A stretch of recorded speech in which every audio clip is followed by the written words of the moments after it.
Hi, I'm Tommy Skarlis, and this is Kyle Steinfeldt. Right now we're at the Do It Jig Bench, and normally this is the kind of stuff that we do in the wintertime when we're stocking our tackle boxes or getting ready, but we're going brush pile fishing for big crappies tomorrow.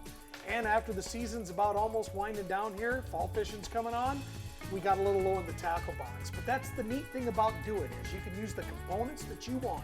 The quality of hooks, the size of jigs, the colors, the plastics, whatever you want to create, you can do it on a just-in-time basis. And we need it just in time because we're leaving in the morning at dark 30 in order to get on some big slabs. There's a good one. There we go.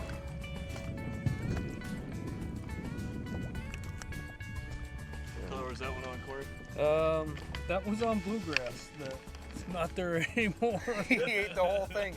I tell you, we poured these jigs last night. This morning, we're out here on Red Rock Reservoir in Iowa. Hot lead, hot plastic, cool colors, hot action. Stick around. We'll show you more crappies like this. Oh, this is a good one too.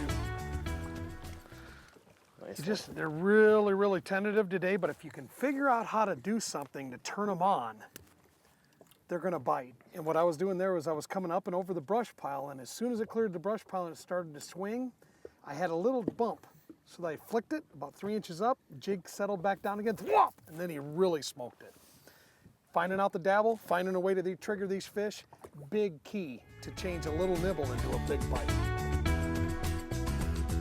He just grabbed a hold of it. He didn't thump it like anything, but here's the benefit of using a short shank jig right in the beak, right?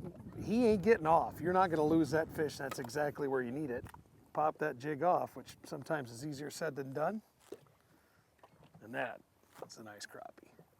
Good one. Nice crappie. Oh, that's a nicer fish. You want to lift it for you? Yeah, go ahead. I was just sneaking through the brush, and these bat jigs do a good job of dancing right through the timber without getting caught up. And I like these short shank hooks because they get them right in the roof of the mouth. You can see there, big old mouth on those white crappies down here in Iowa.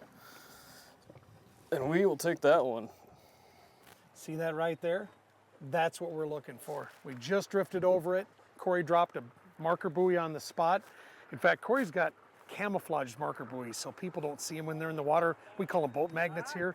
But when you're located right on top of that brush pile and you're able to drop your jigs into it, you're gonna catch some really nice fish. There's a nice fish. Just switched lures. I was using that white chartreuse and I went back to the white and orange. Just got him there in the lip. Andy will take that one. Last night, in a very small amount of time, we poured a lot of jigs, painted a lot of jigs, and shot a lot of plastics. And I tell you what, the different head styles, the colors, the shapes of the plastics can all get somewhat confusing when you're trying to land on the right product. Well, at Do It, if you would come to custombaits.com, which is our forum where members interact all the time, tackle crafters get together, we've even got a color cookbook for shooting your own plastics. You can figure out the perfect formula for the dark bluegrass, the light bluegrass, the creamsicle, you name it. Hundreds of thousands of different choices as far as all of those different colors are concerned, and it's all on the forums in the color cookbook and other sections on custombaits.com. You know, what's interesting about crappie movement in the spring versus the fall is, to me, it's all relative to the groceries. Wherever you've got the shad at, that's where the crappie are going to be. And the shad naturally are going to be relating to the warmer water. Fall turnover may occur. Oh, and there's a good one right there. And this is exactly what we're talking about. We're basically fishing a brush pile right here that's up in warmer, shallower water. And when you get up into that warmer, shallower water, the sun actually penetrates into that depth, into that dark water, and heats it up. Shatter there, sure enough, the big crappies are going to be there too. Okay, I think I played with him enough. Decent fish. I tell you what, this is so awesome. It's warmed up now, the wind's died down a little bit, and what's really cool is you can see where that bat jig is locked into the nose of that fish, is that these fish are thumping it. And I'll tell you what, when they thump it like that and they hit it definitively, That's what you refer to as a crappie angler as live to feel the thump. Thump! Oh, there's a good one. That's one of the better ones today. Nice one. Oh, that's awesome. Look at that bad boy.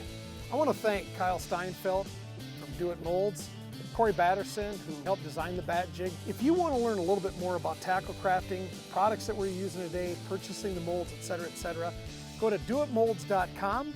And if you want to learn a little bit more about tackle crafting, go into the color cookbook, learn the different plastic recipes, jig molds, etc. Our forums are really active at custombaits.com. I'm Tommy Skarlis, and on behalf of Midwest Outdoors, we really thank you for tuning in today.